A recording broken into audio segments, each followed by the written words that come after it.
Oi, turma, tudo bem? Nós já estudamos porcentagem, juros, nós vimos como funciona a regra de 3 simples e composta. Tudo isso nos ajuda a entender como funciona, todo o processo do cálculo da folha de pagamento, da rescisão do contrato de trabalho. Vocês se lembram que a gente estudou isso? Se não lembra, não tem problema. Hoje é a hora da nossa revisão.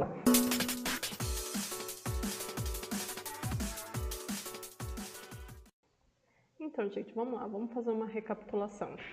Folha de pagamento. Então, como eu falei para vocês, a folha de pagamento, ela contém, então, está lá descrito todas as remunerações que devem ser pagas ao funcionário ao final do mês. Também é conhecido como o holerite. Então, a folha de pagamento nada mais é que um documento, que transforma todas as informações trabalhistas, de cada empregado em dados contábeis. Então, o que deve conter uma folha, os itens que devem conter em uma folha de pagamento, o INSS, que corresponde ao Instituto Nacional de Segurança Social, o FGTS, o Fundo de Garantia, o Imposto de Renda retido na fonte, contém os cálculos sobre hora extra, faltas, atrasos, o DSR, que é o descanso semanal remunerado, adicional noturno, de insalubridade e periculosidade, vale transporte, vale refeição, o desconto do sindicato, férias e 13º, que podem ser proporcionais. Então, vamos ver um por um, de uma forma um pouco mais breve.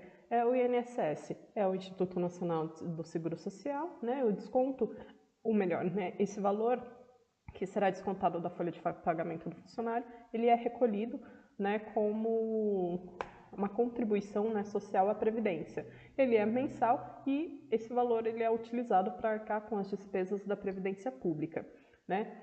Em contrapartida, o INSS oferece aos seus assegurados o acesso a auxílio-doença, licença maternidade, pensão por morte, aposentadoria, entre outros.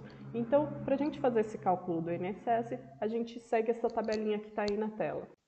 Então, com base nessa tabela, é só a gente ter a noção do nosso salário e ver em qual dessas faixas ele se encaixa para a gente poder fazer a dedução em relação à alíquota, tá bom? Uma coisa que é importante frisar para a gente não esquecer é o seguinte: no caso de salários que sejam acima do teto do INSS, que é esse valor aí na última linha, de R$ 6.101,06, a contribuição será a mesma para todos. A contribuição será esses 14%, que vai corresponder a R$ 713,09. Porque as alíquotas incidem apenas até o valor do teto. Então, o salário pode ser R$ 7.000, R$ 8.000, não importa. O desconto para o INSS será sempre nesse valor de R$ 713, ok? Então, o cálculo aqui do INSS para esse salário de R$ 1.899,16, a gente pode ver que ele se encaixa ali nessa segunda linha. Então, a alíquota de desconto dele é 9%. E nós podemos fazer de duas formas, como eu deixei aqui para que vocês possam ver. E ao fazer esse cálculo vai dar o total de R$ 170,92. Ou seja, esse valor R$ 170,92 deve ser descontado da folha de pagamento do meu funcionário. O FGTS. Então, o FGTS é o Fundo de Garantia do Tempo de Serviço. Ele foi criado com o objetivo de proteger o trabalhador em caso de demissão sem justa causa.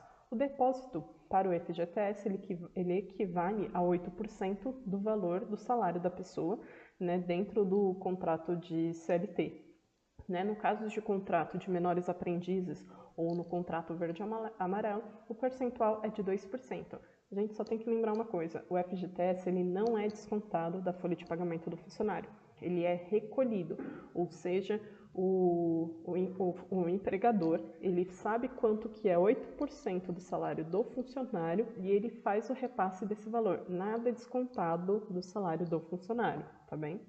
Então, um exemplo: o salário de R$ 2.100, o 8% do desconto do FGTS é R$ 168. Então, esse valor de 168, ele não vai ser descontado de 2.100, ele vai ser recolhido. Então, quem tem uma empresa tem que pegar este valor, R$ 168, e depositar no fundo de garantia do funcionário. Então, seguindo, o imposto de renda retido na fonte. O imposto de renda, então, ele consiste na dedução de uma parcela da renda média anual de uma pessoa para repasse ao governo. Ele é pago mensalmente, ele é deduzido direto da folha de pagamento e no ano seguinte o contribuinte ele faz uma declaração do imposto de renda para reajuste anual desse valor, né? Para saber se ele ainda está devendo alguma coisa ou se o governo deve restituir valores que foram pagos a mais. Então, para fazer o cálculo do imposto de renda, a gente precisa primeiro fazer o desconto do INSS do salário do funcionário. E então, após fazer o desconto do INSS, a gente vê se o salário se encaixa nessas faixas que estão aqui na tabela, que vocês podem ver, tá certo? E aí a gente faz a dedução com base nas alíquotas de cada faixa. Se após a dedução do INSS o salário ficar até R$ 1.903, é isento, então ele não precisa pagar o imposto de renda. Para salários que mesmo após a dedução do INSS eles ficam acima desse valor, aí possuem essas 4 faixas com alíquotas, né, para a gente poder fazer o desconto e a dedução. Então vamos para um exemplo. O salário de R$ 2.000, o INSS ele se encontra na faixa, né, da alíquota de 9%, então vai ter o desconto de R$ 180. Ao fazer esse desconto, o valor que fica de salário é menor do que essa faixa aqui prevista do imposto de renda. Logo, essa pessoa está isenta de pagar o imposto de renda, correto? Já no segundo exemplo aqui, o salário de R$ 2.455, no cálculo do INSS, ele vai, né, na alíquota de 12%, e após fazer a dedução, o valor que fica é R$ 2.160. Este valor ele está acima de R$ 1.900, ou seja, a pessoa deve pagar o imposto de renda.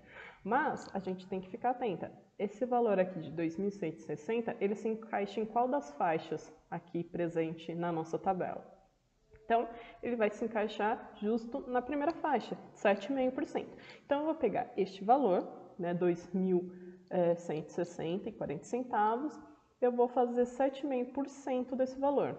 Vai dar esse resultado aqui, 162,03 centavos. Aí sim eu olho.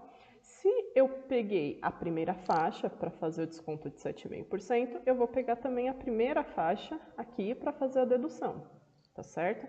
Então, eu vou pegar R$ 162,03 menos essa primeira faixa que corresponde a R$ 142,80. Logo, vai me dar esse resultado de R$ 19,23, que é o valor a ser recolhido para a Receita Federal referente ao imposto de renda retido na fonte, ok? É um pouquinho mais trabalhoso, mas não é muito difícil de entender. Qualquer dúvida, estou aqui. Hora extra, né? Então, quando a jornada de trabalho do funcionário ultrapassa, né, o tempo dele de serviço, a gente compreende como a hora extra. E esse adicional ele deve ser pago e corresponde a 50% da hora comum. Então, para fazer, né, o cálculo da hora extra, a gente tem que saber primeiro quanto que vale a hora comum deste funcionário trabalhado. Então, está aqui um exemplo. 8 horas, esse funcionário recebe 2.200 de salário, né, trabalha 8 horas por dia, 44 horas semanais, 5 semanas por mês. Dá o total de 220 horas mensais. E aí, para saber quanto que vale uma hora dele trabalhada, eu tenho que dividir o salário pela quantidade de horas. Aqui nesse nosso exemplo, a hora deste funcionário corresponde a R$ 10. No exemplo da hora extra, o que acontece? A hora extra corresponde a 50% da hora comum. Então, quanto que é 50% de R$ 10? É 5. Então, qualquer hora extra que esse funcionário fizer a mais, não importa quantos ele fizer, né, a empresa irá pagar R$ 10 da hora comum, né, e mais R$ 5. Ou seja, a hora extra desse funcionário corresponde a 15%. Logo, aqui um outro exemplo que eu coloquei para vocês. Se durante um mês João fez 2 horas extras, então como que vai ficar? A hora extra vale R$ 10, né? A hora extra não, a hora dele vale R$ 10, a hora extra vale 5, que totaliza 15. Ele fez 2 horas extras no mês, então eu só coloco R$ 15 vezes 2 vezes, que vai dar 30. Então, no final do mês, João vai receber não só o salário dele de R$ 2.200, como ele vai receber esses R$ 30 a mais da hora extra. A partir desse momento que a gente sabe quanto que é o valor da hora, fica mais fácil para a gente fazer o desconto dos atrasos. Então, eu sei que o meu funcionário fez essas 2 horas extras, ok? Né? Mas ele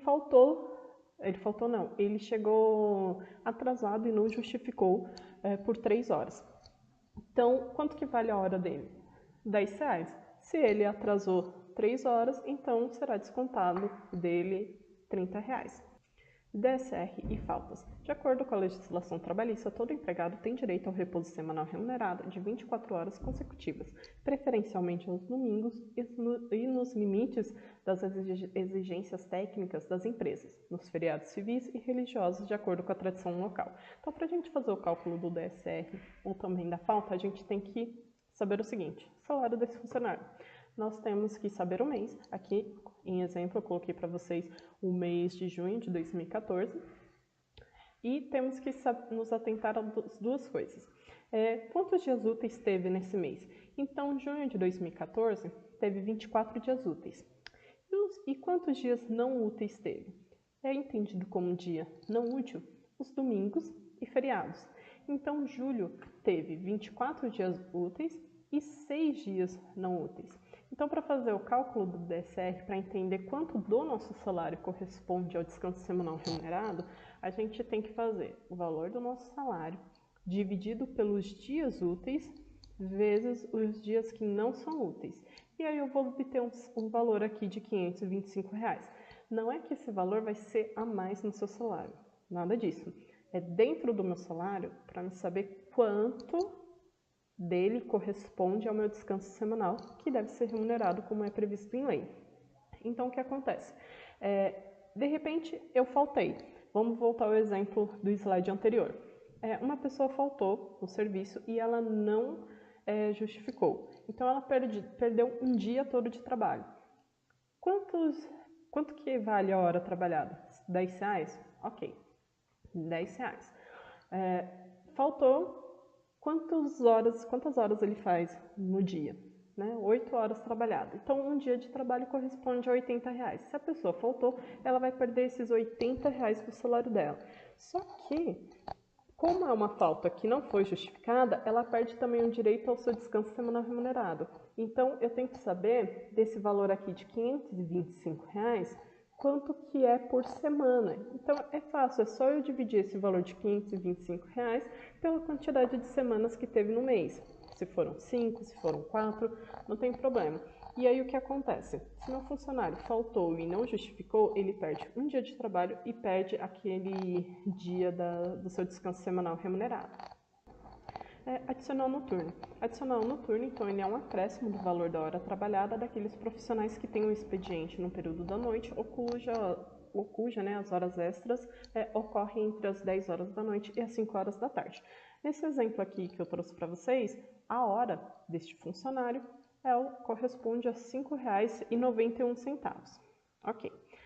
O adicional noturno será sempre de 20% em relação à hora comum. Então, a hora noturna trabalhada desse funcionário vai corresponder a R$ 7,09. Aí eu preciso saber quantas horas esse funcionário trabalhou à noite no mês.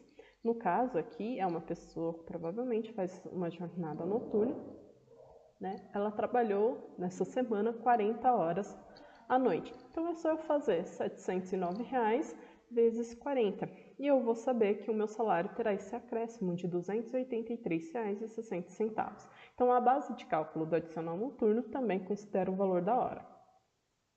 Insalubridade e periculosidade. Segundo o artigo 189 da CLT, insalubridade corresponde a todas as atividades ou operações que exponham os empregados a agentes nocivos à saúde, ou seja, acima dos limites de tolerância fixados da natureza e da intensidade do agente e do tempo de exposição aos seus efeitos. Então, vai depender do grau de exposição, de insalubridade do serviço daquele funcionário. As alíquotas variam de 10%, 20% ou 40%. Por isso que é tão importante a utilização de equipamentos de proteção individual. Então, vocês imaginem que a pessoa trabalha, de repente, com substâncias químicas, né, que são tóxicas. Então, por conta dessa atividade, que ela é uma atividade insalubre, o funcionário ele tem direito a esse adicional.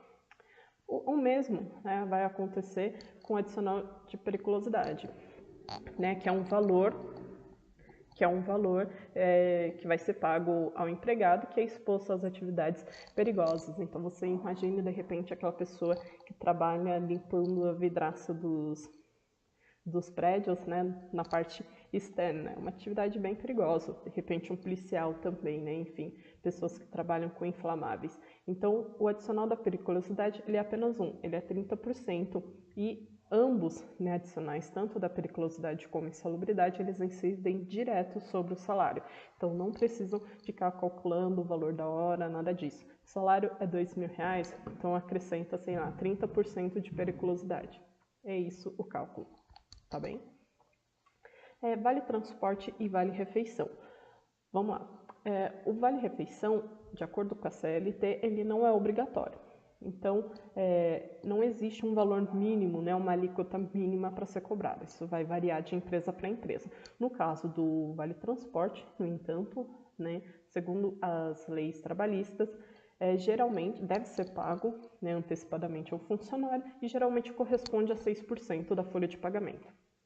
Então, só para a gente ter aqui uma noção, vamos dizer que a empresa paga o vale transporte como está previsto em lei e está oferecendo aos seus funcionários também 5% de vale refeição. Então, a gente tem que fazer essa dedução do salário de 2.100 vezes 6%, 2.100 vezes 5%, que é do vale refeição.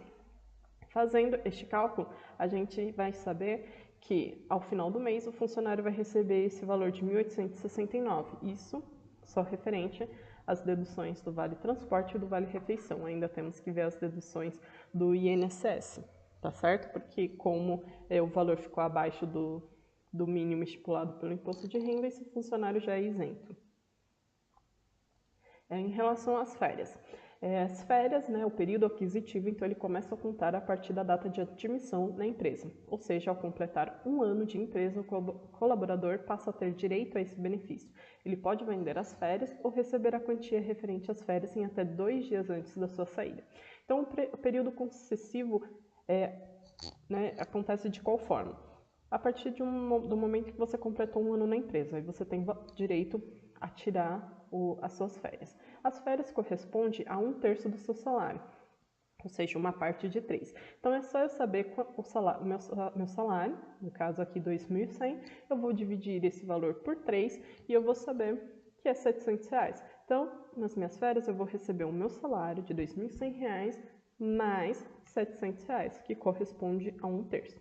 Então, antes de sair de férias, até 2 dias antes de sair de férias, este funcionário tem que receber a quantia de R$2.800. Em relação às férias proporcionais, né, aqui a gente já está pensando até no caso de uma rescisão contratual. Por quê? O funcionário ele trabalhou, mas ele ficou 5 meses na empresa e não completou 1 ano para ele tirar as suas férias. Então, a partir do desligamento, ele recebe todas as suas verbas rescisórias e, com isso, ele recebe também as suas férias proporcionais.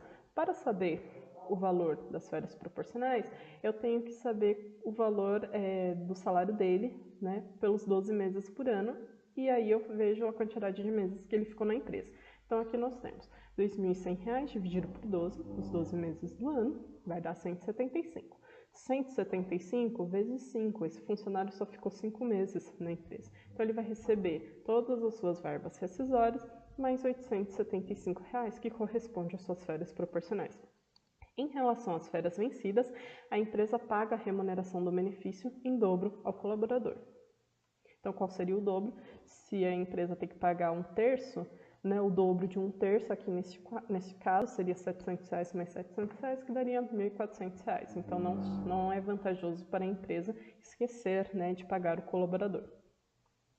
Em relação ao 13º salário. 13º, então, ele é o pagamento de um salário extra ao trabalhador no final de cada ano, correspondente a 1/12 da remuneração por mês. Temos que ficar atenta. A primeira parcela do 13º salário, ela deve ser paga até dia 30 de novembro, e sendo a segunda parcela até dia 20 de dezembro.